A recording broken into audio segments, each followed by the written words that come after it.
This is the Detroit Sports Podcast Network.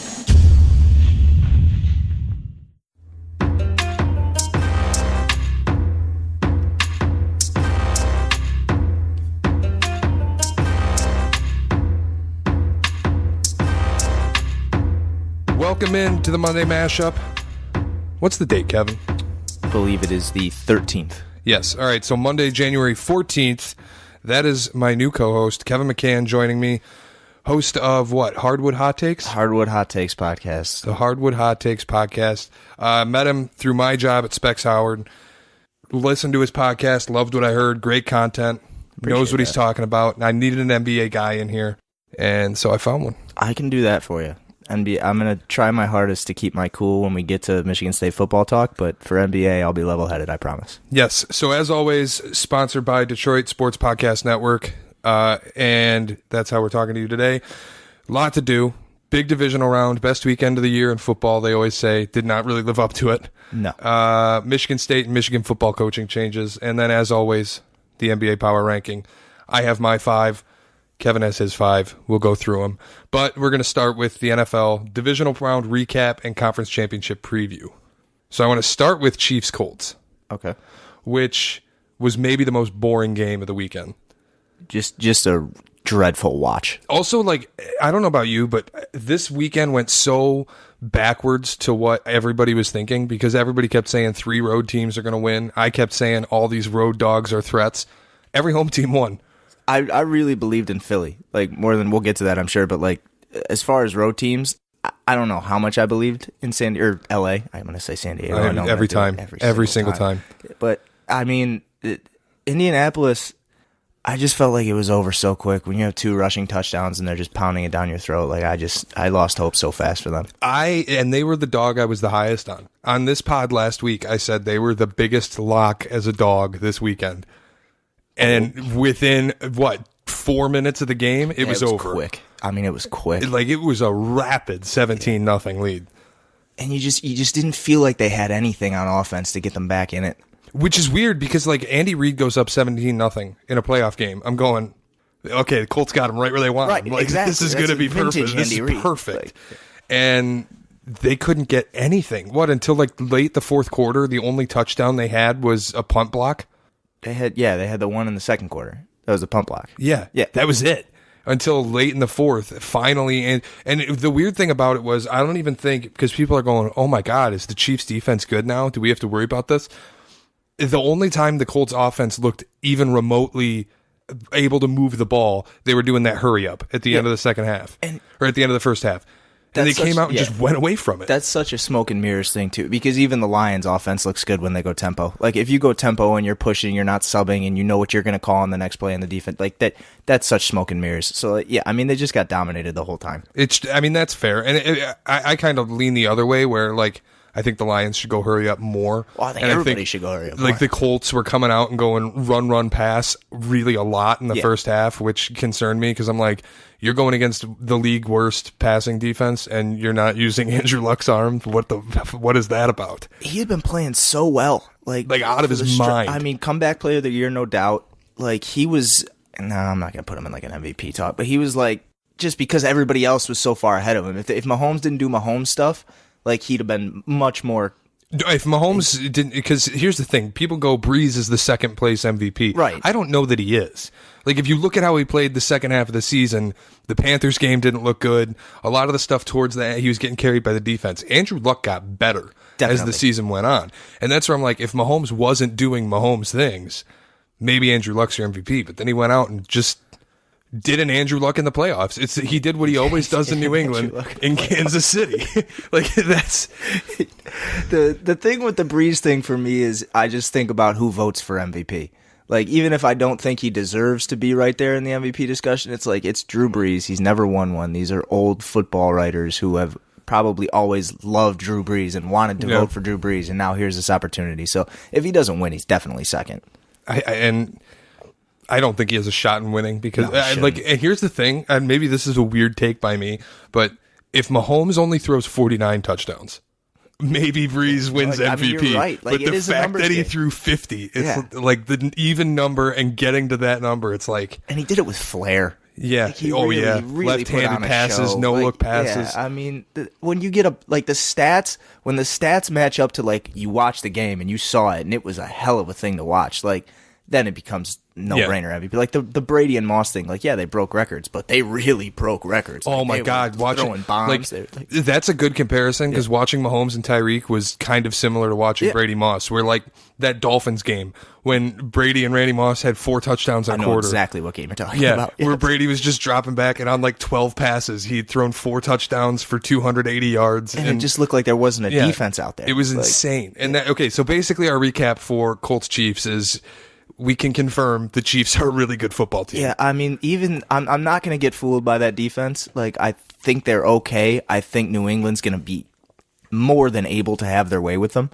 But I mean, I guess they showed something a little bit to a degree. But I still think, I mean, if they're going to win, it's going to be on the arm of Patrick Mahomes and not on their defense. All right, so I want to stick AFC. Okay. And I agree that they're not going to win with that defense. You look at the game where they already played 43-40. Right. It's going to be a barn burner. Hammer the over. And to be honest, as a Patriots fan, well, the over's 59. So I don't know if we can. I'm still going to hammer the over. That's what they tried to do. That they tempt you. It's like that L.A. and Kansas City game earlier in the year. They're like, we're going to set this over at like 63. Yeah, it was at record-breaking. halftime. Like, just hammer the over. They scored 112 points or something. Like, the Monday night. Yeah, so I want to stick AFC. We'll go Chargers Patriots next. Which this was another fun game for me. And by the way, as a Patriots fan, I just want to say I'm not scared of the Chiefs so much as I am scared of Arrowhead, but we'll get to that. That's fair. And then, so the game today, if you watch Fox Sports, if you listen to local Detroit radio, if you watch ESPN, dude, nobody was picking the Patriots. No, I don't know how they felt like an underdog when they were a home favorite in a playoff game. It was as popular an upset pick as I can remember in a playoff game. Yeah, like people were, this is Phillip Rivers' year. Yeah. It's the best team he's ever had. This is his chance to go to the Super Bowl. It's going to happen. And the Patriots came out and went up 35-7. The big thing was you kept hearing was like, oh, San Diego's got this defense too.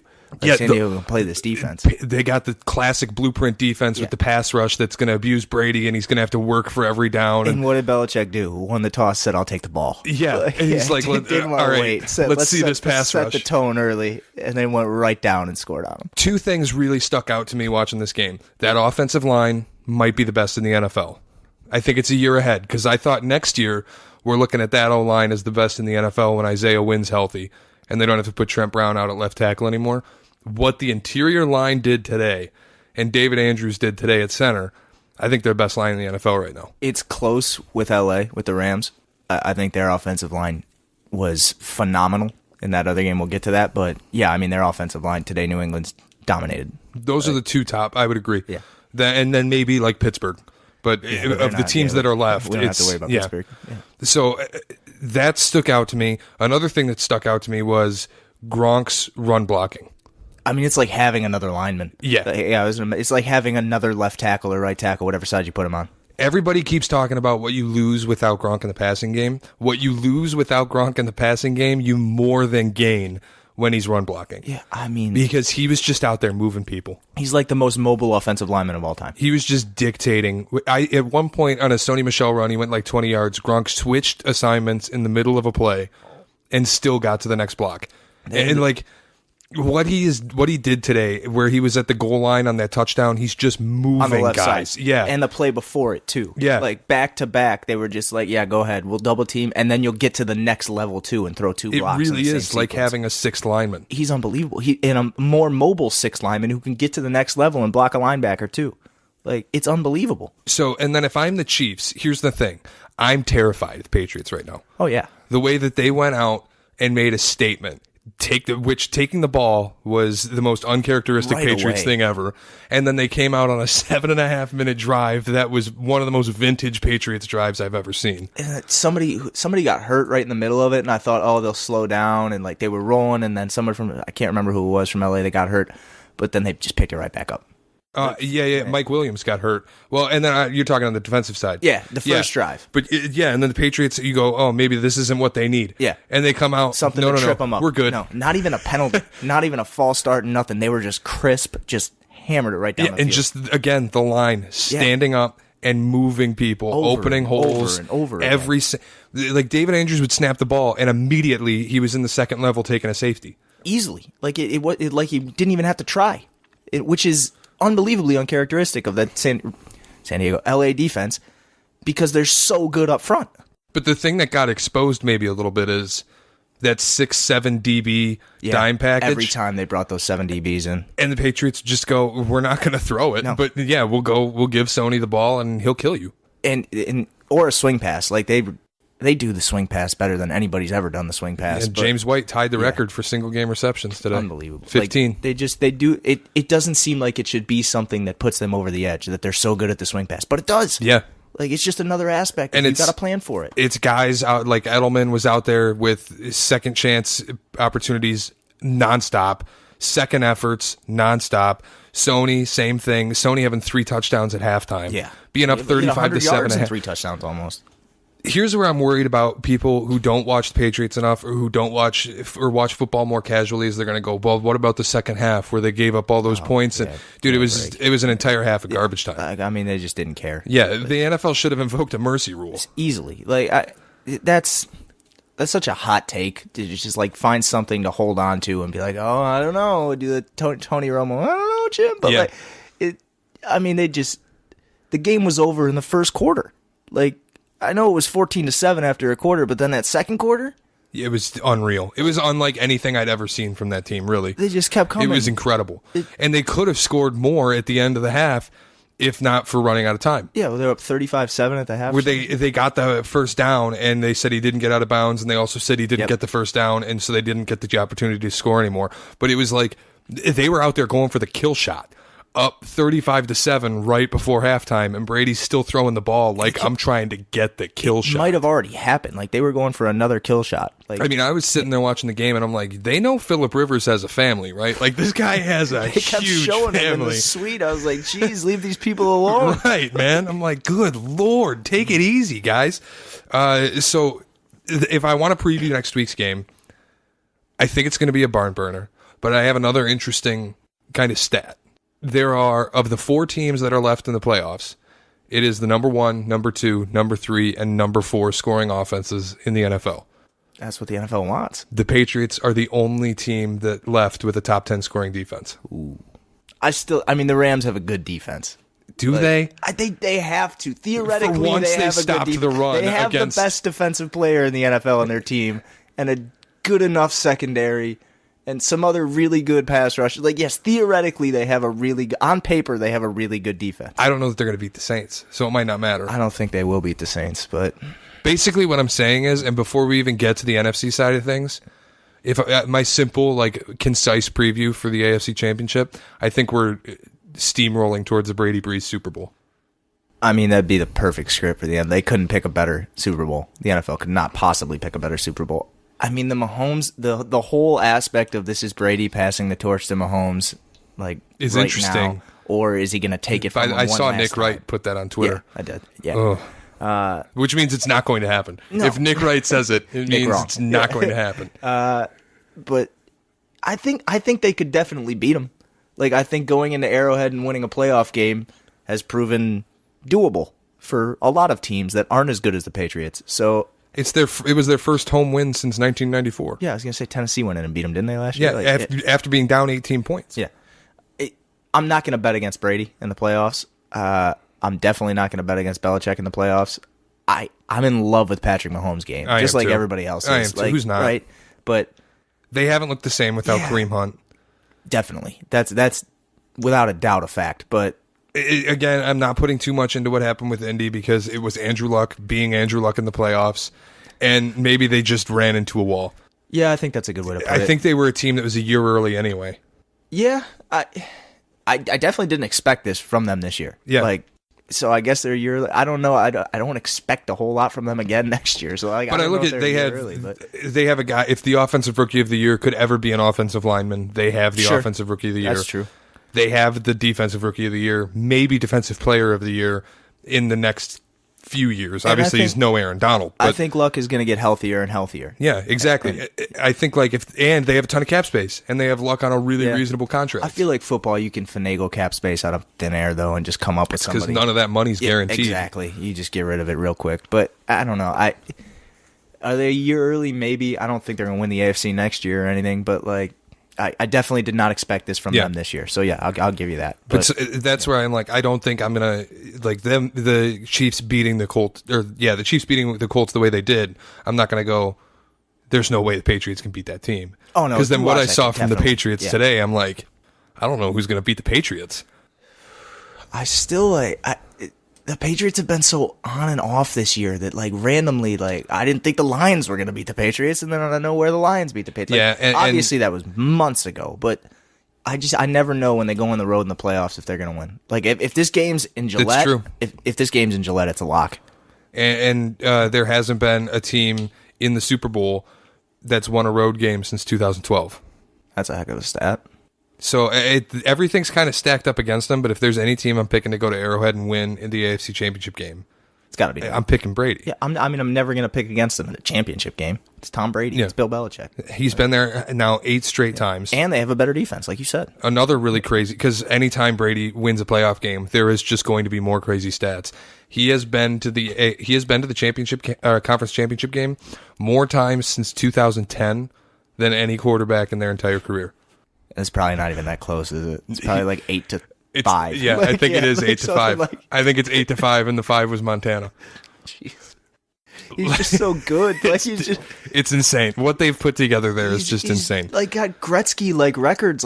Nobody's gonna touch him. Yeah, no, it'll never happen again. No. We will never see. That's what Romo always says it when he watches Are we ever gonna see a run like what Belichick has put together again? No, dude, we're not. No chance. The next Tom Brady. What is the next Tom Brady gonna look like? There isn't gonna be one.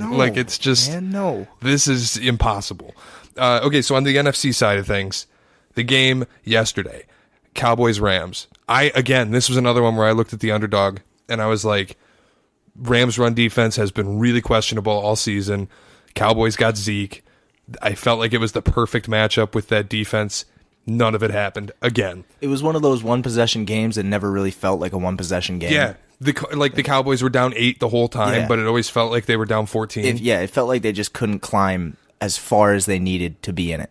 Yeah. They lose by 8 points, but in reality, I never saw them winning that game. Another Jason Garrett playoff failure. But the thing about the game is, I watched the Rams. Now, the Rams looked great against the 49ers. Yeah. They looked great wild card weekend. They didn't look that great yesterday. And then I have a problem because the Saints didn't look that good today. The Saints... I still don't know what to make of the Saints because it's this big play over-the-top capability and they have all these different things, but they're still a running team. They still want to pound you, but it's you have Michael Thomas and you have all these weapons and you have Drew Brees having an MVP type year and a 70% completion percentage or whatever it is. You're still a running team. Your best plays are when Mark Ingram runs, when Kamara runs. I don't know what to make of their identity, and I never want to pick a team when I don't know what their identity is. They have this crazy pass-happy offense that I watch, and the Eagles today, the offense didn't look great.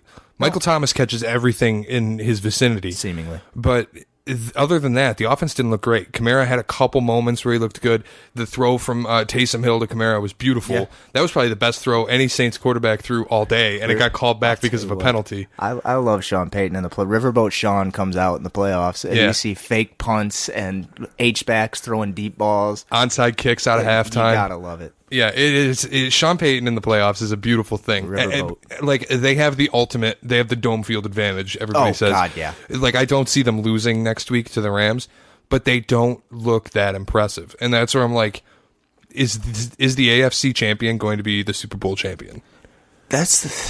Which I worry if it's the Chiefs. I worry because I can't pick that defense to win a Super Bowl. If it's the Patriots, I don't think they're good enough to win a Super Bowl. We talk about a team that's a year early, and it might be the Chiefs. Yeah, that's true. I mean, obviously, with the 50 touchdowns and the weapons that they have and all this, they don't seem like they're a year early. They seem like they have everything they need to win right now, but they just feel like a year early, don't they? Just it's if they won, it'd be like, wow, I can't believe they pulled it off. And if they lost, it'd be like, yeah, they'll be fine next year. There's something where it's even though Mahomes isn't a rookie, I feel like he's a rookie. Right. Well, he sat for a year. But then he threw 50 touchdowns. If he were and a I'm rookie, like, man, that'd be something else. what the hell? I can't think of rookie's going to throw 50 touchdowns. But then I go, he's never been to the playoffs. He doesn't have this experience. He doesn't know what it's like. And he's going up against the machine. But then then again, if he goes to the Super Bowl and you're going up against Sean Payton and Drew Brees with 2 weeks to prepare for you, or even if you're going up against Sean McVay with 2 weeks, to prepare against that god awful defense, a team he already beat in a game where they scored 100 points. I would love that game though. Rematch of that one. What would the over be in a Kansas City LA Super Bowl? Figure it'd have to be 65 easily, and I'd take it. That would be. We would be coming off in 3 consecutive years the 3 highest scoring Super Bowls ever, more than likely. That's exactly what they want. Yeah, it is and that's what really stood out to me when I saw that stat, that the top offensive teams, I've been saying it all year. I said at one point mid-year, and I don't remember if I said it on here, but I ran records. And the top 5 scoring defenses were like middle of the pack, just over 500 combined. Right. And the top 5 scoring offenses had like 5 losses and a tie. And like they were like, and I don't remember the numbers exactly, but it was really something like 42-5-1. I mean, it's definitely an offensive league. Like there's that debate is long out the window. Like every rule is geared towards helping the offense. Every situation that they have that comes down to it, they want more points. Yep. Like in the end, I mean, protecting the quarterbacks, protecting wide receivers. The only position that's not protected is running back, but running backs are getting put into the passing game more than ever. How do you protect a running back? Like, right. Your job is to take the ball and get tackled. But that's where like traditional running games are finding themselves phased out. I mean, you never see runs from like I formation or from it's always unless out of the shotgun. Patriots, like, because they're like the only team that. But they figure out a way to do it. But they have 6 linemen. But it's just a completely different game than it was, and everything is geared towards offense. I don't hate it. I actually love it. But I would love to see a Super Bowl that has 100 points in it. I do love all the offense too, but it almost, like this weekend, it felt like we went over the top. Because this weekend with all the offense, it was like, yeah, these 4 teams are the best offensive teams, and all the other teams, you don't have a fucking prayer. Yeah. Like, you have no shot. If you aren't as good as the top 4 offensive teams, you got no chance. I mean, I think that first NFC game we're talking about is a perfect illustration of that. Like, they couldn't get Zeke going. They couldn't get anything going. They couldn't win the game. You didn't have a quarterback that you can rely on to throw. And that might be the problem the Rams run into when they need to rely on Jared Goff. But that play action is so effective that they might be able to ride that against the Saints. I haven't been able to figure him out. I'll tell you what. I mean, the first 6-7 games of this year when they're undefeated, everybody's like, oh, he's an MVP. Look at what Sean McVay's changed him into an MVP in 2 seasons. And then the second half of the year, he disappears. Right after the Lions. He looked okay against Dallas. Like, he made smart decisions. He didn't do anything stupid, but they weren't asking him to do a whole lot. You're not going to ask him to do a whole lot. Yeah, exactly. But, I mean, I don't know. If they do ask him to do a whole lot, can he? I doubt it. Like, I mean, like we've seen when they go away from play action, when Gurley's not getting going, when Gurley's not playing, when when they have to rely on C.J. Anderson, who somehow ran all over the Cowboys. But we've seen when they go away from play action and when they don't have Gurley getting 16 or to 20 carries or getting over 20 carries, that Goff needs to throw the ball, and no, he can't do it, and that's when they lost games. In New Orleans already. I mean, we've already seen this movie this year, right? So if he can make plays down the field, they have a chance to beat New Orleans. If he can't make plays down the field, they're done. All right, so I want to make picks, and then we'll move on. NFC Championship game is the early game. It's in the early window. Mm-hmm. Do you have the line on there? I know the line for the AFC. I don't know the line for the NFC. Let me see. All right, so since we're finding that, let's do AFC first. Early lines, New Orleans given 3. Okay, New Orleans is giving 3? New Orleans is given 3, over-unders 57. Okay. Wow, the lines are the same then, and the over-unders are almost exactly the same. Mm-hmm.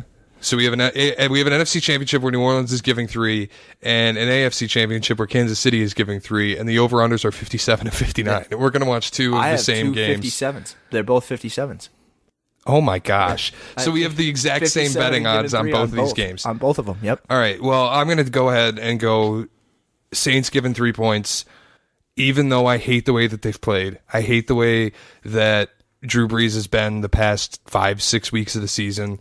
including today in the playoffs, where he just wasn't Drew Brees. No, there was both those picks. Yeah, And just like the first throw, it was just if you throw it a little further, and then he missed a deep ball to I can't remember who was downfield, but he missed a deep ball that would have been a touchdown because he didn't put enough air on it. Though all of this on the offense, they haven't been playing as well. Nobody talks about how good the Saints defense is and how effective it's been at stopping literally everyone in that building, especially. Yeah, that dome field advantage is so real. There's no way I can go against the Saints at home. Even with 3 points, I'll take the Saints. Yeah, I'm going to go with the Saints also. I feel like I've just seen the movie before. Like we saw it this year. They came nowhere close to them. LA, when they went to New Orleans. I don't trust Jared Goff. I think that's pretty evident from the way I've talked about it.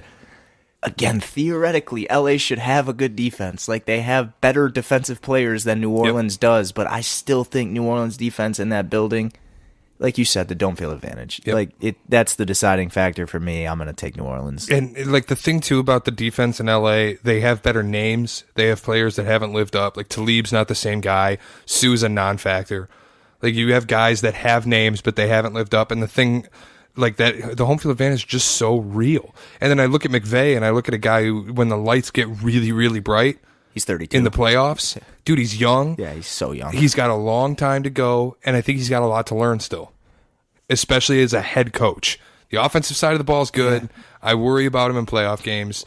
I think like this year's the year for Breeze to go back. Dude has never lost a playoff game in that building. That's another, like, theoretically, I should trust Wade Phillips as his D coordinator to have that team ready. Yep. And but I just don't. There's something about the Rams where even when they're winning, I look at them and go, I think they're a little bit broken. Yeah, every time I watch them, I can pinpoint at least 2 or 3 things, and I'm like, well, that'll get exposed. Yep. And again, that building, like, yeah, I'm going New Orleans. I every time I try to think about it, I try to find a reason. I'm trying to find something to say like, oh, well, if this happens, LA, but like, no, I just don't see it. Yep. AFC Championship, I think we might differ on this one. KC giving 3, over under 57.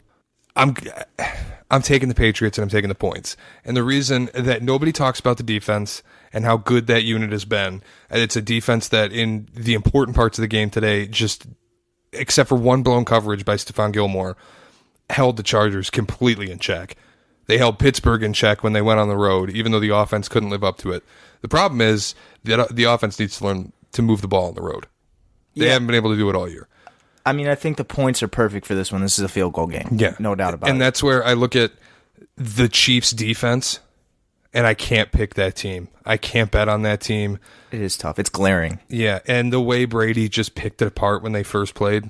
Oh, it's going to be a barn burner. Like the 57 hammer the over. Yeah, absolutely. This is a game that's going to be played probably in the 40s. And if you can lock that bet in whenever you're listening to this Monday morning, whenever, do it quick because that's going to go up. There's no way that's 57. I could imagine it'll go to 62 easily.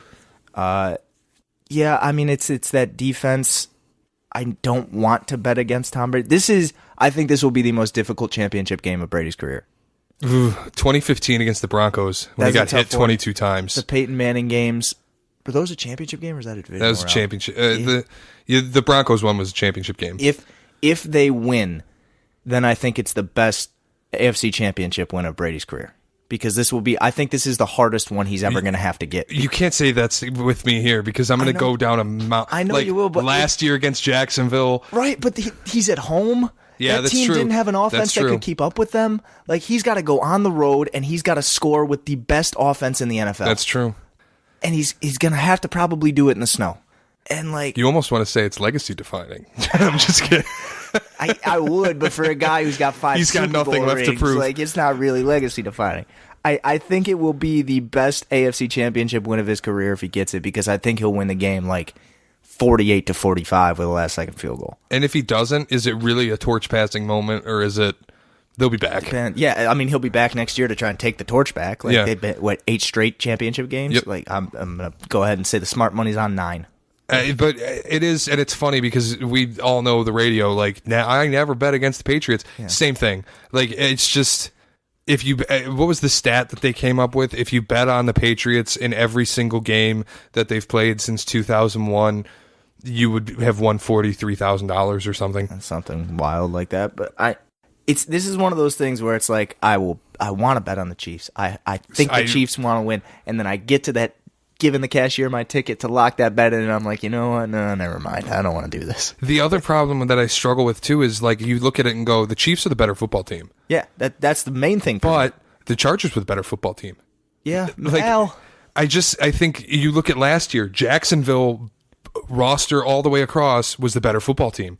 Like the Patriots really have always won as less talent everywhere except quarterback. I'll say this though, I think the Chiefs offense is a wider margin of better than the Patriots offense. Oh yeah. Then the Chargers were a better team than the Patriots. And the Chargers had to go across the country and play early.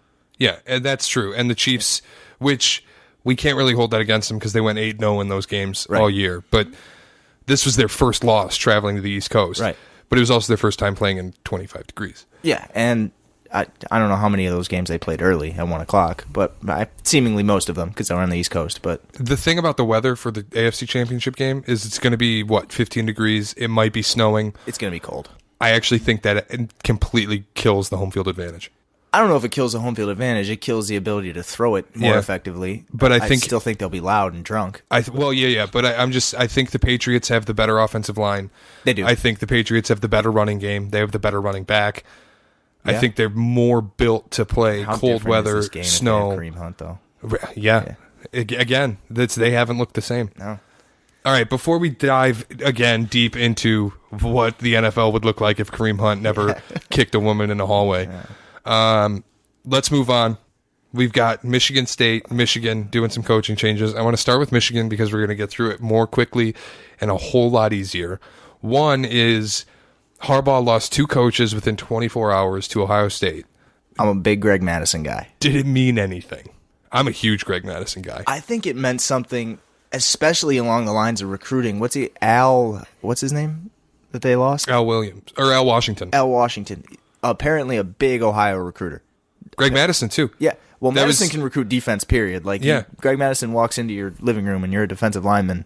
That means something. Greg Madison was the best Ohio recruiter in the program, maybe the best overall recruiter in the program, and he walked. And Washington I'm pretty sure he's from Columbus. His dad, I think he had a kid at Ohio State. Like, there's a lot of connections. Yeah, there's a lot. He's not so surprising. And I talked to somebody who has connections with Michigan State, who has connections in Michigan, who said that Al Washington might have signed a contract that said, if Ohio State comes to me, I'm out. Yeah, which I don't know how much of a loss it is because I don't know that much about Al Washington, and I'm not going to sit here and claim to be the foremost expert on Michigan football because I'm definitely not. But it just feels like something's up, especially with recruiting too. It's like you're losing big games, and now you're losing big time coaches who bring you big time recruits. Yeah, like those things. It starts to get to be a domino effect. It's the recruiting factor that weighs, and the other thing is, you lost your defensive lines coach and you lost your linebackers coach. Right. The 2 best position units on the team from last season. Both coaches are gone. Yeah. And then at least you get a new offensive coordinator, but that's the other aspect. Well, he says, I'm going to let him call plays. Let's wait until there's 10 minutes left in a close game in the fourth quarter, and Harbaugh's taking that play sheet back. Was he calling plays for Alabama? Was Josh Gaddis calling plays for Alabama? I doubt it. Yeah, I mean, maybe a little bit, but no, he wasn't. He had never called. I didn't think he was. I remember hearing now he'd never called plays in his career. And, I mean, it seems like a stretch to hire that guy just because he was there with Saban to be the head or to be the offensive coordinator and play caller in Michigan. Like if you're Michigan, you couldn't have gotten somebody else. The first thing that I thought when Kingsbury got fired was, he'll be the next OC at Michigan. Seriously, like immediately. But then he goes to whatever. We can do that didn't too. See that one coming. But I mean, it seems like they could have got a better name, or a bigger name, or a guy who has called plays at some point in his career. Not Josh Gaddis. But that's again where I look at this and I go, Harbaugh wants to call his own plays. He wants his game to be called. 1986. Yeah, exactly. And so I'm like, look, I think you just picked up another guy, and you can say whatever the hell you want. You can bleed out to your faithful media people whatever the hell you want about how you're going to let him call plays. Dude, I'm not going to believe it until I see Josh Gaddis with the play sheet in his hand in a game. Even then, I'm not even going to be completely sold. I think there's like a veto button that he cuts off his mic into that helmet, and he's like, no, I'm going to go ahead and call this one. But, I mean, The recruiting thing to me is the biggest loss for them because Greg Madison's such a big recruiter. Absolutely. And now Washington. The guy they brought in, what's the Italian guy they brought in? I don't even remember his name. Yeah, I'm blanking on that name too. Who was at Boston College with Brown and is apparently a very good recruiter in New Jersey, coached at Don Bosco. Sweet. Great. Yeah, good. You can steal guys from Rutgers. And it's been said a few times, Michigan needs Ohio players worse than Ohio State needs Ohio players. Oh, yeah. And that's where, Ryan Day just took your two guys who are your best recruiters in Ohio and closed access. Yeah, and even on top of that, goes back to Harbaugh being like, oh, let's do the satellite camps in the South. It's like he's going all over to try to find guys. Yeah, and it's smart, and he gets the best guys, but he doesn't win anything. And he got those guys in part because of the recruiters he had on his staff, and those guys aren't there anymore. And that's where, I look at Michigan football, and we're going to get worse with Michigan State football. So this isn't coming from a position of bias. If you think we're just hating on Michigan, wait till you hear what I have to say about Dave Warner. But I think their stagnation at this point is just, yeah, dude, you can win 10 games against teams that can't recruit like you.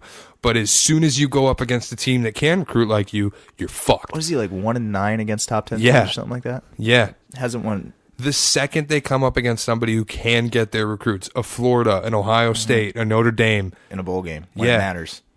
Or if you have come up against a team like Michigan State with great player development in a good year, you're done. Not a 3-9 season. Or, I love a year like this where they finished bottom 4 in offense. They were 126th out of 129. In total offense, yeah, and 125th out of 129 in scoring. Oh, we'll get to them. I'm going to be... We might as well just get to them. Because my whole thing with Michigan is Harbaugh can bring in whoever the hell he wants, and the media people and the fans are going to say the same thing. Yes, we did it. We got a guy.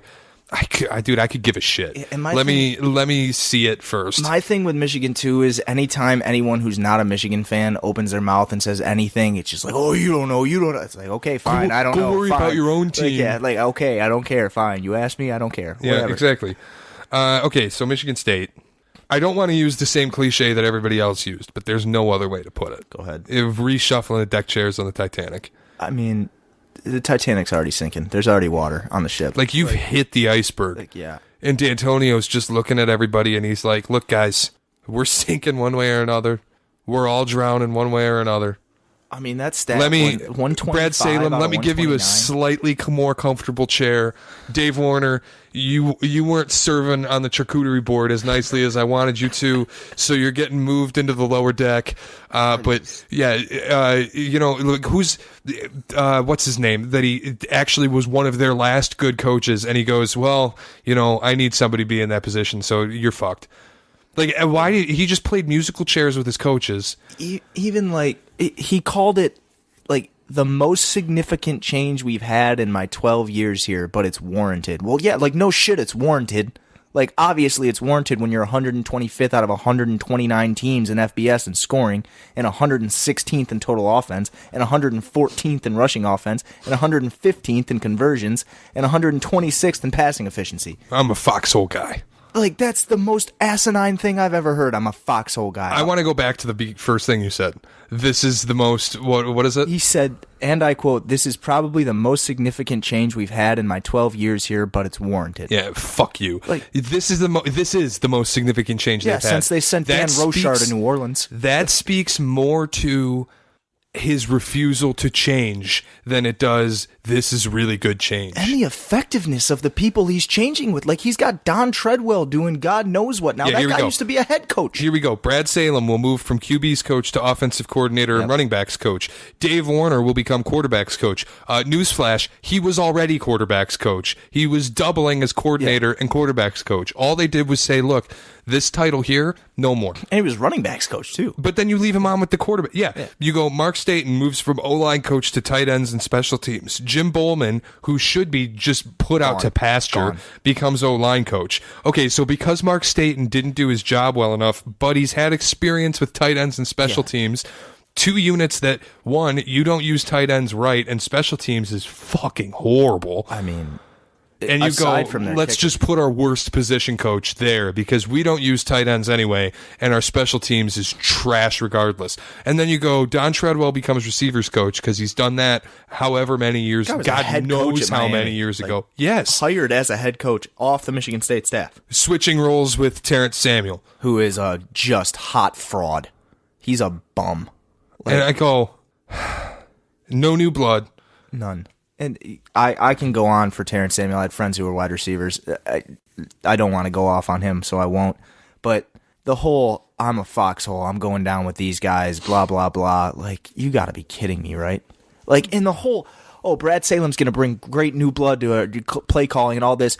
And the quote, he's been offered an offensive coordinator job the last 3 years at Power 5 schools. Where? Please tell me which Power 5 schools those are. Yeah, show me those offers, please. These I don't think Power anybody 5 has. schools. Like, who offered it? Yeah, who and is if he chomping has, at the bit? then why hasn't he been your OC? Honestly. And that's where you go, he's going to bring this new spread offense that he ran when he was an offensive coordinator before. Why the fuck didn't he do it against Oregon?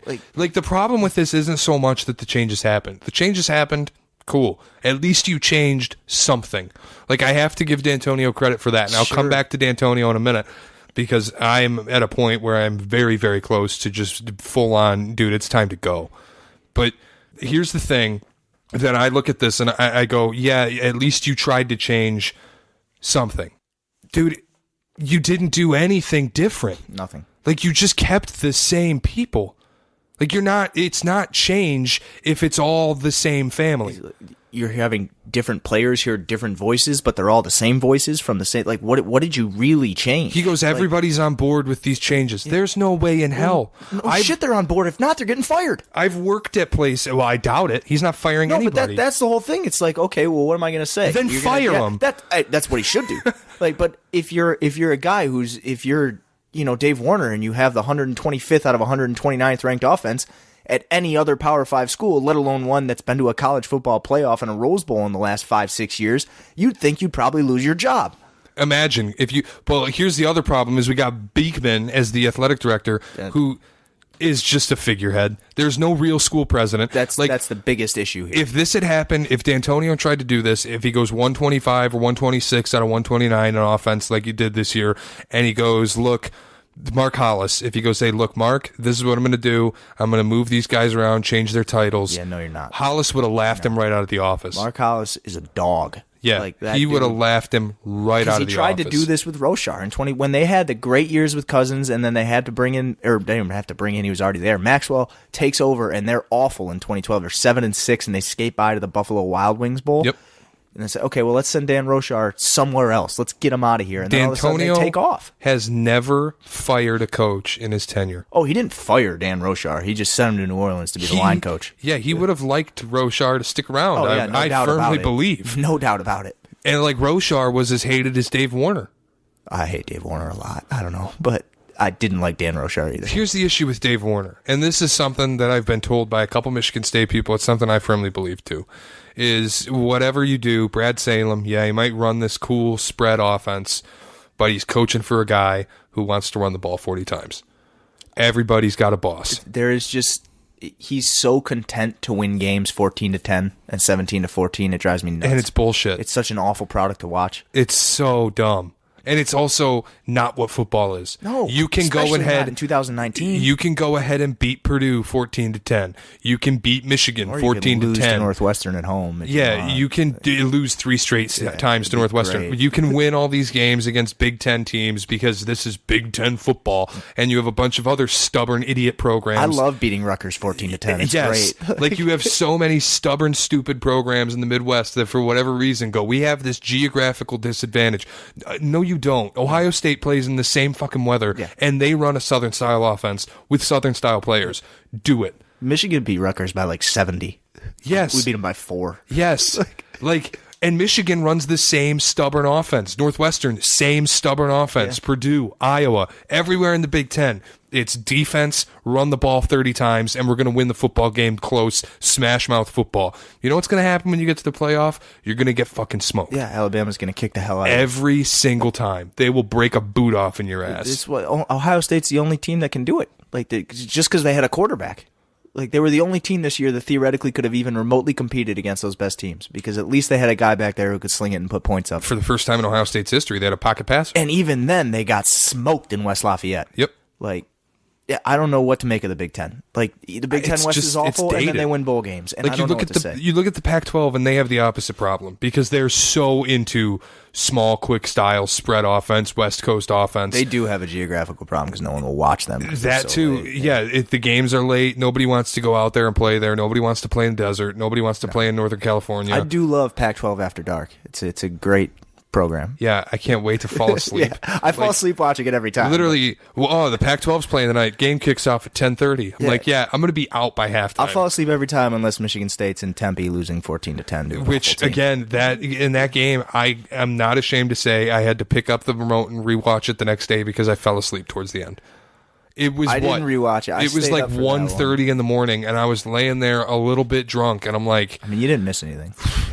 And then I fell asleep. And it was when I fell asleep, it was, what was it, 14-7? And I'm falling asleep. And I'm like, yeah, this game's over anyway. There's a little bit of time left in the fourth. No worries.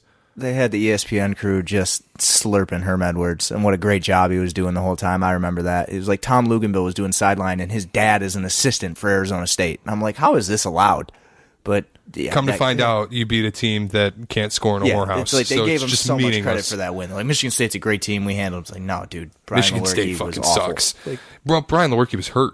Yeah, not in that one. But then it's, who knows? Maybe. Yeah, but I guess. Then I look back and I go, is Brian Lewerke going to be the starter next year? And Jesus Christ, I don't know. Day, the savior Theo Day. Yeah, okay. Rocky Lombardi. Yeah, come on, man. Rocky Lombardi plays football like a middle schooler. Like, he just runs. He looks like a wrestler. Like, he was a wrestler. He looks like a wrestler when he plays football. He just runs around bat out of hell, the most unorthodox way of doing anything. I guess I can blame coaching, too. They're probably not setting him up to succeed, but it's like watching a middle schooler play for an overgrown 12-year-old playing quarterback. All I'll say for D'Antonio is this. He has made it very clear he's not a scared man. No. Because he has shifted the burden of blame entirely onto himself. His seat has never been hotter in 12 years. Yeah, at no point. And this was a guy who a lot of people deify and just for whatever reason. Season a couple years ago. His seat's still never been this hot. You don't get to go to the playoff and then go 17-15 the 3 years after and not be on a hot seat. If somehow the board gets their shit together and brings in a new athletic director, you better watch out. Yeah, because you might get axed just immediately. If you're not his guy. If an AD with a little bit of hunger comes in here, if a Mike Leach type guy comes into Michigan State, then we're going to clean D'Antonio's it up, in trouble. Yep. Which is going to be interesting because the basketball, he's not in trouble. Yeah, if you had asked me 6 months ago, who's in more danger of being removed from their position at Michigan State, Tom Izzo or Mark D'Antonio, based on performance, I would have gone, yeah, Tom Izzo, right off the Syracuse loss. He had a tough year, but he had a lot of stuff going on. And then we look at this season, and he's got like a near talentless roster, a group of non-NBA guys, Cassius Winston, low recruits, and you go, holy shit, this is one of the best teams in America. I mean, it's just Cassius Winston. Like, he just does everything for them on offense. I can't watch that much college basketball because of the 30-second shot clock and the fact that if you get an offensive rebound, it resets to 30. It drives me nuts. And everything's so slow, and the refs are so bad, and it's an awful product, and they're capitalizing on players and a million things that I don't like. So I don't watch as much as I should, but I watch enough to know that Cassius Winston is the best player in the Big Ten. Yeah, I mean, I can't argue it. I mean, he's definitely up there. He has the ugliest jump shot I've ever seen. He does. It's not pretty, but it goes in. Yeah, more than half the time. In fact, even then, I've seen he's a UAD guy. I only watched him a little bit in high school because I was already gone. But I remember the hype around Kalen Lucas when he came out of St. Mary's, and the hype around Cassius when he came out. It's the same deal. Kalen Lucas was Big Ten Player of the Year as a sophomore. I think Cassius Winston's probably Big Ten Player of the Year this year. This is what happens every time I try to talk about college football now, is I revert to college basketball because college football bums me out so much in this state. And thank God there's college basketball that's really, really good. Is Michigan a basketball school now? Yes. Yeah, okay. I'm good with it. Without a doubt. They're not a football school good anymore. For Beeline. All right, speaking of basketball, I got to do the power rank, and then we'll get out of here. But before we do that, for my own sanity, I have to pick your brain about the Celtics. I'm here to be picked.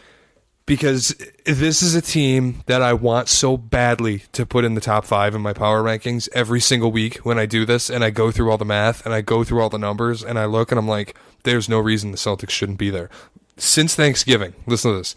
Since Thanksgiving, the Celtics are first in net rating. Oh, I know. 9.6 to 6.9 is the next closest. Second in offensive rating, seventh in defensive rating, fourth in true shooting, and they're 15-7. It's baffling. They're like, even overall, like, scrap. I don't know, what date did you say? Thanksgiving? Since Thanksgiving, yeah. Even without that, they're fourth in defensive rating overall, period. Like, they're still second in net rating, period. Like, the only team in front of them in net rating is Milwaukee. Like, even on top of everything they do, like, they're sixth in three-point percentage. Like, they're third in three-pointers attempted. They're third in three-pointers made. Like, they're shooting threes a lot. Yep. Like, it's a three or a layup or a Jason Tatum step-in mid-range jumper, which, I mean, I thought that was going to leave the NBA, but apparently he's going to keep it in.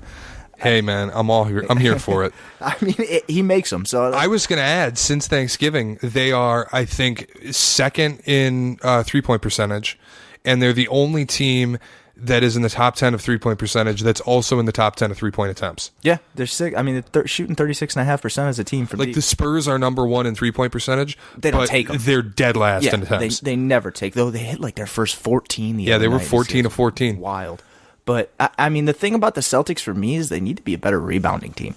Yeah, they need to get to the free throw line, too. That, too. They're 13th in total rebounding. Like, 11th in rebounding percentage, which is not terrible at all. But, like, for how many guys they have, they should probably be a better rebounding team. Oh, yeah, definitely. But they're missing Aaron Baines, so that's probably part of it. Mm-hmm. But it's really confusing to me that they can have all these numbers in their favor, top of the NBA in all these different categories, and they're 15-7 and Fourth since in Thanksgiving. turnover percentage. They're number one in opponents' points off turnovers. They don't give up points off turnovers at all. They're number 4 in opponents' fast break points. They don't let teams get out and run. Like they've always been a defensive team. Like that's been what they are. Like even if you go back to last year in the playoffs, like it wasn't because guys were scoring a ridiculous amount. Like Milwaukee couldn't score on them. Exactly. Philly couldn't score on them. Like, only Giannis could score. Yeah. And then Philly, once they exposed the fact that nobody on that team could shoot, couldn't do anything. Even a couple of those games, Giannis couldn't score on him. Remember, there was like Shemi Ojeleye locked him up in a couple games. Game 2 or whatever it was, where he said, I don't take those shots because those aren't my shots. Yeah. It's like, well, that's what you're getting. Right. So, like, you might want to start taking them. But, I mean, I still have faith in the Celtics. I'm still picking them to the conference finals. I do too, and like that's where everybody kind of panics and goes, the Celtics. Look, I have the solution. Kyrie, where would you put Kyrie among all players in the NBA? I think he's top 7 to 10. Total? I mean, I think he's top 3 when it comes to clutch guys. Yeah. Like, well, that's a different. In the last 2 minutes of I the can make an game, argument he might be number 1 for clutch. He might be. Overall, I have him top 7 to 10. That's the thing I've always said about the Celtics is can you win a playoff series when you don't have the best player on the floor? Because in the when they play Boston, they're not going to have the best player on the floor. When they play Toronto, Boston, when they play Toronto, they're not going to have. I said Boston. Yeah. When they play Toronto, they're not going to have the best player on the floor. When they play Milwaukee, they're not going to have the best player on the floor. Arguably, they're not going to have the best player on the floor against Philly. they will have the best roster. Top to bottom. Although, I don't know. I don't know. I think at this point I'd put Kyrie ahead of Embiid, but that might be a little bit of bias. Here's my thing with Kyrie. I would, just because he's got to play Al Horford. I can put LeBron, Anthony Davis, Kevin Durant, Steph Curry, James Harden, and Giannis ahead of Kyrie. No discussion. After that, okay, I can have a discussion for pretty much anybody you can throw at me. KD, AD, Giannis, Steph Curry, and James Harden. Yep. That's what you said? Those six. There's no debate. Doubt about it. Yeah, no doubt about those six. I think you can debate with Kawhi, though his last few games have been unbelievable. I think there's a discussion to be had. He looks like, better athletically than I've ever seen him. Yeah. Like, it's healthy not like, as hell. oh, is he hurt? No, he's definitely not hurt. Like, he gets to the rim whenever he wants. Yeah. Like, it's really, the efficiency he does it with, too. I mean, he's unbelievable. But so does Kyrie. And so here's what I'm getting to with fixing the Celtics. Kyrie gets to the rim whenever he wants. He can pull up and hit from mid-range whenever he wants. They need more Kyrie. He can take deep threes whenever he wants. And he hits them. It's January. It's time to shorten the rotation and get more Kyrie. You know where Kyrie ranks among guards in minutes per game? Not top 10. 25th. Oh, wow. That's maybe somewhere around 20. Yeah, I mean, there's no way. I was going to say, there's probably not that many people on the Celtics who rank anywhere high in minutes per game. They got so many guys. Yeah. And that's depth is starting to become an issue. So at this point, it's on Brad. Shorten the rotation. There's no way that Terry Rozier should be out there shooting you out of games. Is that it? As Though? Is often that as the he one is. move to shorten the rotation? Just cut Terry Rozier's minutes, or is it something like why don't you dude, trade if you him could, then? if you could just load Terry Rozier into a cannon and launch him to outer space, at this point, I'd be fine with it. What would you want from Phoenix for Terry Rozier? I don't care. I would take Michael Bridges. Anything. Okay, see, like that's exactly how I am with Reggie Jackson, and being like the miserable Pistons fan that I am. Like you could send Reggie Jackson to anywhere for a freaking washing machine, and I'd be fine. Yeah, that's exactly how I. But seriously, send him to Phoenix. Give me Michael Bridges, and I'm fine. Like, let Michael Bridges, he doesn't even have to play. He can sit on the bench and learn. You could probably get more for Rozier than that, right? I don't know anymore. Yeah, like, when I watch him, I'm just like, oh, Jesus Christ. And then there's people that are like 80% of Kyrie, and he has defense. I'm like, Kyrie plays defense now, 80%'s high. Yeah, and 80% he's high. offering like maybe 40% of Kyrie on a good Irving, day. Like, you had him 7th best overall. I mean, he's a top I don't have him 5 7th. offensive player, Yeah. no Oh, doubt. yeah. I don't have him 7th, but I think that's where the discussion starts for him. The one that you didn't have that I put in front of him is Dame. Like I love watching. I can't do it anymore. I used to, but I can't do it anymore. I love Dame. He doesn't get any pub because he plays in Portland. But I mean, he's first team All NBA point guard. Literally was first team All NBA point guard last year. Yeah, but he might not be this year because it's going to be Kyrie. I don't know if it's gonna be Kyrie or it's gonna be James Harden or it's gonna be like James Harden. Can they still make averaging a triple double? Can they put James Harden first team point guard? Why wouldn't they? I Chris feel like Paul's he's been a out 2. all year. True. Yeah, I mean, well, they'll just go guard, and then 3 forwards. Wait till we get into talking about Harden because that's just All right. So let's run the power rankings. How do you want to do this? You want to go 5-5, and then we'll see, or do you want me? You do mine. I'll do mine. You'll do yours, and how do we? All right. However, So I'm going to go with my top 5, and I'll give pretty concise reasonings. Then we can talk them out. Okay. Last week I had Denver 5, Golden State 4, Houston 3, Oklahoma City 2, Milwaukee 1. I got real high with Houston because of the way they've been playing. This week I got at 5, Houston Rockets 3-2 their last 5 games. So they kind of had to fall off a little bit, but still the last 15 before tonight when they lost to the Magic. The Magic just beat the Celtics and the Rockets in a home back-to-back. It's a miracle what's going on in Orlando. shout out to Steve. Aaron Gordon's out of his mind. Harden the last 15 games, not including tonight, averaging 40.5 points, 9.5 assists, 7.3 rebounds on 43, 41, and 89 shooting splits. Yeah. Dude's been unreal. They were 12-3 in the stretch, not including tonight again. He's got a PER over 28.5. Yeah, he's out of his mind. That's unreal. I think Russell Westbrook's MVP season, he had a PER of like 29, and that was unheard of. Yeah, he averaged a triple-double. Yeah. So 4, I got the Denver Nuggets, 3-2 in their last 5, still in the number 1 spot in the Western Conference. Nikola Jokic is the MVP nobody talks about. Dude has been... He might be the MVP nobody talks about. He's definitely not the MVP. Yeah, well, there's a lot of MVPs nobody talks about. Yeah. Paul George, Nikola Jokic. Sure. But you look at, like, you have a center who can average 10 assists. Yeah. And is also... he averaging 10 assists? Close to, I think, yeah. Like, the way that he can pass the ball and outlet passes when he's in the low post, it's like nothing I've ever seen before. And they're doing it with a wash of injuries. It's crazy. When they get healthy... If they get Michael Porter Jr. back and he's half of what he's advertised, if Isaiah Thomas comes back and he's healthy, like they're going to be a really good team. They're so loaded on the wing. It's wild. Number 3, I got Toronto on their 5 game. I didn't even have them in the list last week. I got them at number 3. You didn't have them in the list last week? Yeah, I had them just outside. I think I had them at 6. You're going to have some... Well, they were going through Kyle Lowry's injury. Okay. Yeah. They had a rough couple weeks. They're on a 5-game winning streak now. Yeah. In 5 games, Kawhi's averaging 30 points on 53% shooting, 50% from 3. Yeah.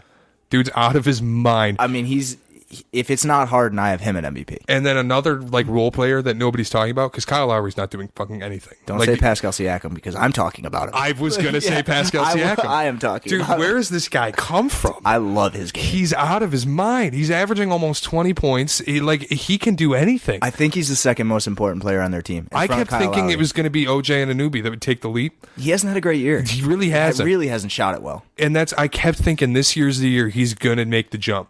And he just didn't do it. And now we got Siakam's taking a jump. Serge Ibaka's playing great. He hit the 3 today. Those lineups down the stretch when they're going to be able to go small in the playoffs, you have Lowry Very important. and Kawhi at the 2 with Siakam and Ibaka and whoever, Anunoby, whoever you want, Danny Green. Yeah. Danny Green coming over with Kawhi is a huge thing. Nobody talks Very about underrated. too. But Kyle Lowry, the worry with the Raptors is when they get to the playoffs and they go small. Is Kyle Lowry going to keep doing Kyle Lowry playoff things? Kyle Lowry in the playoffs is always a question. They have the best backup point guard in the East, though. True. Yeah. My number 2, Golden State Warriors.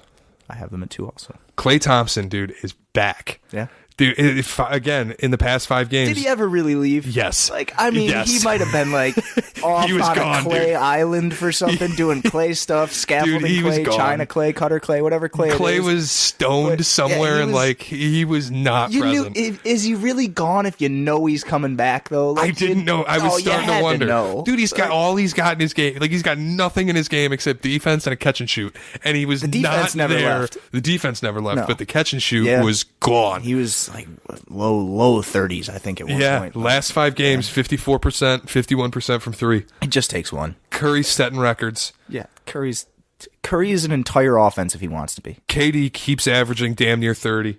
They are. Here's the problem. They're super top heavy. Yeah, they are. They're getting somebody here in a couple of days. They're going to get even more top heavy. They're getting a guy. But you look at the injury to Damian Jones. Yeah, that killed hurt them. them. Really did hurt them. Having to play Jerebko extended minutes. Who's been great, though. And go real small with Kevon Looney playing center. They're always good at going small, though. But they they don't, practically invented small. They don't have the same small lineup they used to when Iggy was in his prime. Well, it helps when your 3 is 7 feet tall and he can score 28 a night. That is true. But again, they have no depth. I worry about that. McKinney's played well. They get it from random guys. Because even when Boogie comes back off an Achilles injury, and you go, this is a 7-footer that's got to come back off that injury. I don't know if he's going to be everything he will. Yeah, and they shouldn't have to rush him to come back, but it feels like they need to. I feel like they're not rushing him, and he is. I feel like they've been the whole time. Which could be more problematic. He'll be back when he's back, but he just wants to play. Yeah, I mean, that could be it too. And then, okay, so the number 1 team, this is a no-brainer. I'm sure we have the same one. It's the Milwaukee Bucks. We don't. Ooh. We don't have the same one. Dude, I'm so high on the Bucks. I am not. Oh my God. They can shoot. I'm not low on the Bucks, but I'm not nearly as high on the Bucks. The way they went into Houston and kicked the Rockets in the dick, and the way that Giannis has been playing, the way they played Harden in that game. Just shaded him the whole time. Yeah, It's go it was right. beautiful. You can do anything you want on the right side, but you can't come left. It was they were beautiful. playing him on a 90-degree angle. It was so well. And that's the thing too. They have a coach who's alive. I mean, he still scored 42 points in the game. But that's again, when you play the Rockets, you got to go. Harden's going to get his. Just that's stop all they did. everybody else. And they didn't have Eric Gordon, and they didn't have Chris Paul, and whatever. But they're taking away a left-handed guy's left hand, and he still scores 42 points. It just speaks to James Harden. But still, the Bucks went in against the hottest team in the NBA. Went into their arena and won. I'll give him credit for that. They've got Giannis. They have the highest net rating in the NBA over the entire season. Yeah, they've been one the whole time. They've got Giannis, who is to me, the MVP. They're so long and they're so athletic. Yep. And it just helps on defense. And you have a guy who's putting up a 59% shooting percentage on 17 shots a night. That's only happened 4 times in history. 3 of them were Shaq. Shaq could never start at the 3-point line, and Shaq didn't even bother to attempt threes. So the fact that Giannis is doing this is incredible. And it's for as great as Giannis has been, they get it from Brook Lopez, and they get it from Chris all Middleton these other, and Brogdon. But that's my thing with Milwaukee is what's the gap between their best player and their second and third best player? But the thing with that's fine. But then I look at, and I know it's not the same because it's a more competitive conference, but I look at Cleveland a year ago. Oh, man. What's the gap between their best player and their second best player? In fairness, they did have another all-star. It just happened to be Kevin Love. Yeah, I don't know that counts. even on top of that, LeBron James makes everybody else around him ridiculously better. Giannis is not in that category of playmaker yet. Giannis plays like one of the most, well, he's not a playmaker, but he plays like one of the most dominant centers. He's amazing to watch. And he's a perimeter player. I hate his game because he can't shoot. I love the guys who can shoot because I think that's the best skill you can have for basketball. If you can shoot, you'll Especially always have a today's place, game. right? Yeah. I wish he would shoot. but I still he's mesmerizing. He takes 3 steps from inside half court and he dunks. It's unbelievable. It's like he's standing still at the 3-point line and he's throwing a hammer dunk in somebody else's face before you can even blink. Within a step and a half. Yeah. Like, he didn't even have to dribble. It's unreal. It's if he does add that shot, if he can shoot threes, you're looking at a dude who just changed the game. But that's where I look at this team and I go, they're insanely efficient on offense. They have guys who can shoot threes. They have a coach who's alive. And even though there's a huge gap between their 1 and 2, they have the MVP, and I think their 1 might be good enough to get them through a couple playoffs. How do you really feel about Mike Budenholzer? Like, you really think he's elite? Like, he's this... I don't know that he's elite, but, dude, they could have literally put a dead body on the sideline, and it would have been better than what they had a year ago. That's true. I think they... Joe Prunty. Hey, don't do Joe Prunty like that. He's doing a great job on the assistant in Phoenix. He's doing great, but... is he? It's the only team in the Western Conference that's not competitive. Shout out to Igor. Igor Koskakov, who was an assistant on the Pistons bench in 2004 when they won the title. I love that guy. The Phoenix Suns with Joe Prunty are the only team in the West that is not at all competitive. No, yeah, they suck. And they're a team that people were hot. Like, I thought Ayton, Book, they were going to be good. Only team in the West that's not competitive. The opening night when they played Dallas and they beat Dallas, and I was like, oh my God, I have a huge crush on Phoenix. Yeah. Like, think of what they could be. They could be amazing, and they're awful. But I look at, like, the fact that they have Budenholzer and the roster from last year is pretty much intact as it is this year, and they're playing like a 1 seed instead of a 7 seed.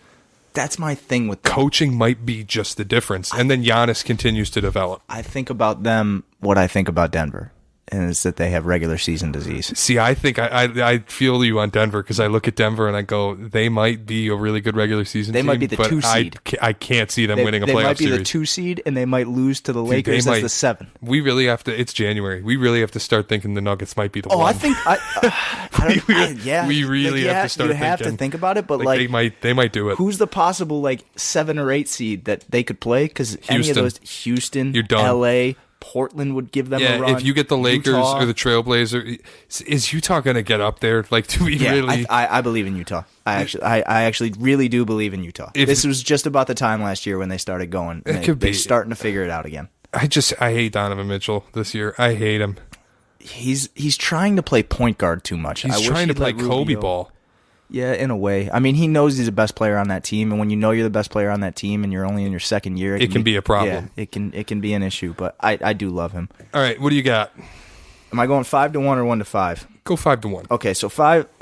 I argued with 3 different teams for who I could put at 5. 5 was tough. 5 was so tough. I had Indiana at first, and I was like, man, they lost bad to Toronto on the second night of a back-to-back, and Kawhi didn't play. And those are the teams to me that are just outside. I have Indiana's right there, San Antonio's right there, the Celtics are right there. Okay, so then my next team that I went to was could it be Denver? I don't know. They lost to Phoenix without Devin Booker the other night. Yeah. That's a pretty glaring loss.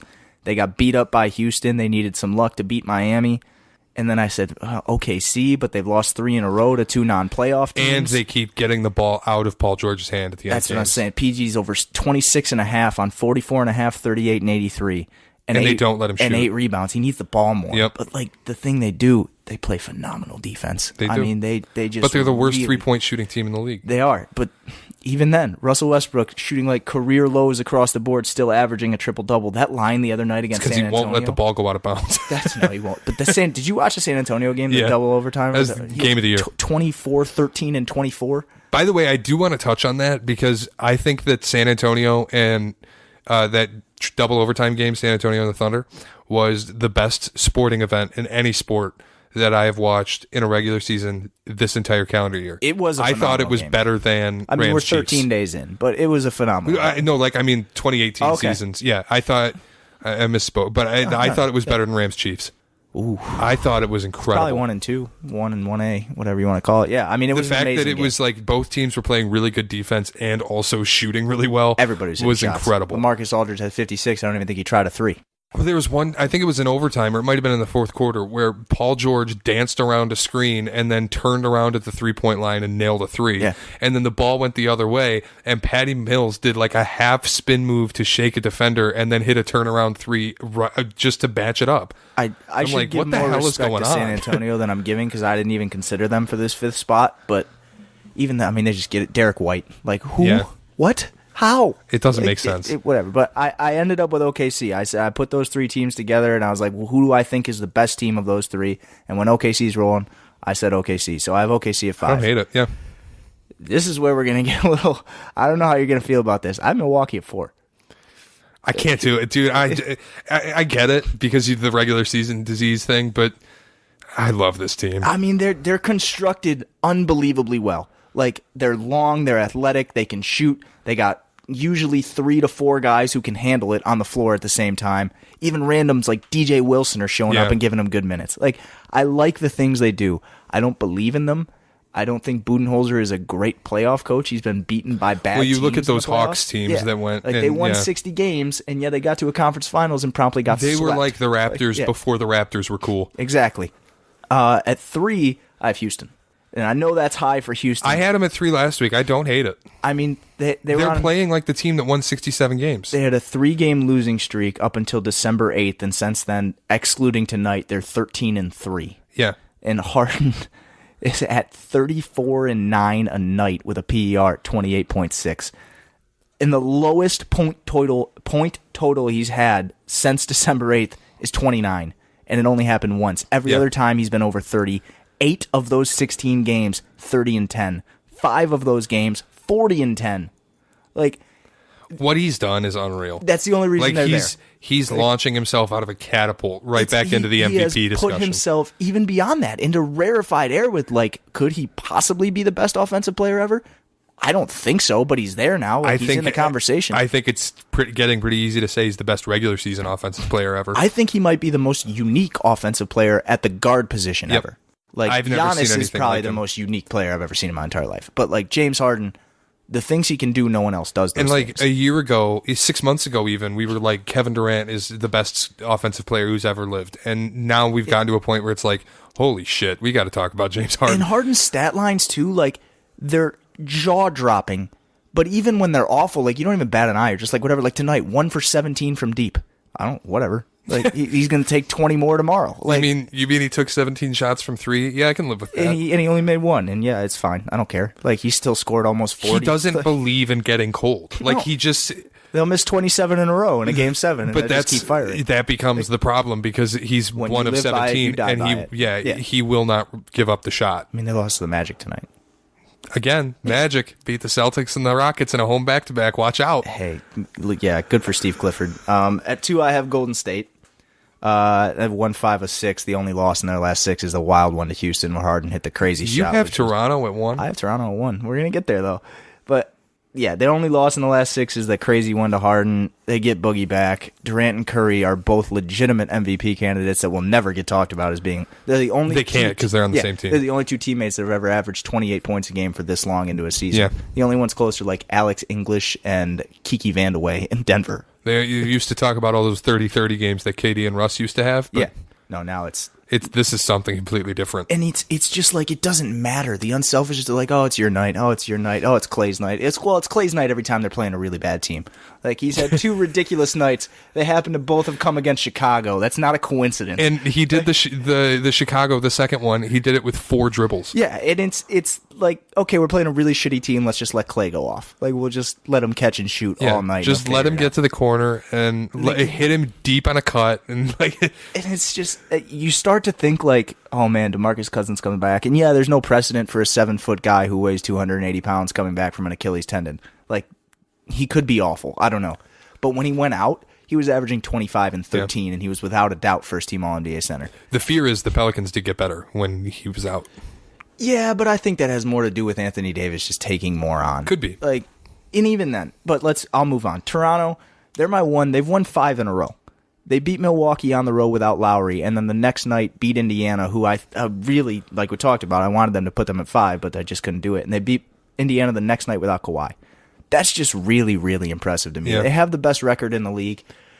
They're unbelievably underrated on defense. Serge Ibaka as a small ball 5 has been a revelation. He's been incredible. And he's shooting better even.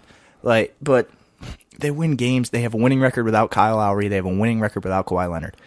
They're so deep. They're just so deep. I am a self-professed Kyle Lowry hater. today, and I'm sure nobody that's listening to this watched this game, but the Raptors played the Wizards double overtime game. I watched. And it was incredible. And at one point, Ibaka had the ball on the 3-point line, looked at an open Kyle Lowry. No thanks. Looked away from an open Kyle Lowry. Exactly what player you're talking pulled about. a three and hit it. Yep. And I was literally, I would have never been happier. I want to find Kyle Lowry's exact numbers tonight because they weren't very good. But, I mean, the Bradley Beal thing tonight was insane. Like, Bradley Beal, I think, had like a 43-point triple-double tonight. Dude, and that's where... Yeah, Again, 43, 10, and 15 assists on 17 for 36. Do you want another way for me to fix the Celtics? Trade for Bradley Beal? Yeah, if the Wizards are trying to shed cap and blow that team up, Within the division, they would give him to Boston. Dude, give him Terry, give him Jalen, and give him a pick, and get Bradley Beal on this fucking That's team. a lot for Bradley Beal. I don't care. I'm in love with Bradley Beal. I don't know. You're not thinking clearly if you're giving that up for Bradley Beal. I look at I look at a Wizards team that every time John Wall leaves and Bradley Beal feels I read a that lot Satoransky article free. too. That was great. Yeah, Satoransky like empowers Bradley. I'm in love with Bradley Beal. I mean, Satoransky, 2 for 13 tonight. Not great, but maybe I'm a little much giving up Yeah. Jalen Brown, but if you can get Rozier and a pick, Rozier and a pick Beal for Beal, back, I would do that in a heartbeat. I might even do that if I'm Washington. But Bradley Beal played 55 of the 58 minutes tonight. 43, 10, and 15 assists. I mean, he was unbelievable. dude, he's incredible. But the Kyle Lowry situation, they can win in spite of him. That's why I think they're like, I'm not saying I believe in Toronto down the stretch and in the playoffs because everything I've seen of Toronto is to lead me to believe they're not going to be great in the playoffs. But they don't have Dwayne Casey. They don't have DeMar DeRozan. That's a huge thing because everything I've seen from Kawhi Leonard in the playoffs is he's outstanding when the lights come on. Like if he doesn't get hurt against Golden State, and Golden State probably doesn't get another ring. I just don't know. Like I don't know if they beat him, but I mean they were up like 20 when he went out. Beaten on when Kawhi like got hurt. That Rondo series with Boston a couple years ago, Chicago was up 2-0 going back to Chicago. Rondo got hurt, they lost 4 straight. But I believe in Toronto because I believe in Kawhi. I think if Giannis doesn't do Giannis things, and if Harden isn't doing Harden things, then the whole world is going to be talking about Kawhi Leonard right now, even if he plays in Toronto. He's the best two-way player in the NBA. All due respect to Giannis, I know what he brings as a rim protector. I mean, Kawhi... Yeah, but Giannis on the perimeter, I don't love him nearly as much. Like, I don't want Giannis guarding my point guard. Kawhi can guard 5 positions. I do want Giannis guarding my point guard, I should say. But, Kawhi, I mean, I'm comfortable with Kawhi on anyone in the post who's his size or smaller, even a couple people who are bigger. Like, I'm comfortable with him on the point guard. I'm comfortable switching him literally to all 5 positions, and on top of that, he's a one-man offense when he needs to be. Like, you throw it to him, and he just go get you a bucket. And he's shooting 50% from 3. He's Nick Nurse needs a lot of credit for these rotations. He should be impossible. Yeah, I will give you one who I think is a better two-way player, is Paul George. It's close. It's closer than it ever would have been before. I would have never said that, but this year Paul George is having is outstanding. Yeah, he's been amazing. He is, and I think he's Defensive Player of the Year while shooting 50% from 3. I know I just said like 5 minutes ago how great I think Kevin Durant is, but like there's a legitimate chance that Paul George takes that other first-team All-NBA forward spot away from Kevin Durant. I agree. Year. Like it could happen. I'm not saying it will, but it could. Those are my top 5: Toronto, Golden State, Houston, Milwaukee, and OKC. I don't hate it. I mean, I don't love Toronto being up that high. But I hate Toronto. And I don't believe in Toronto because they're Toronto. That's the thing. I'm not saying I believe in them down the stretch, but right now I'm ranking the best 5 teams in the NBA. Those are my best 5 teams in the NBA. All right, we went long. Good first show. Welcome to the program. I appreciate it. I'm happy to be here. I'm excited about it. Hopefully our shows in a month are way better than this one. Yeah, well, We'll just keep getting better. see you next week. Thanks for listening, guys.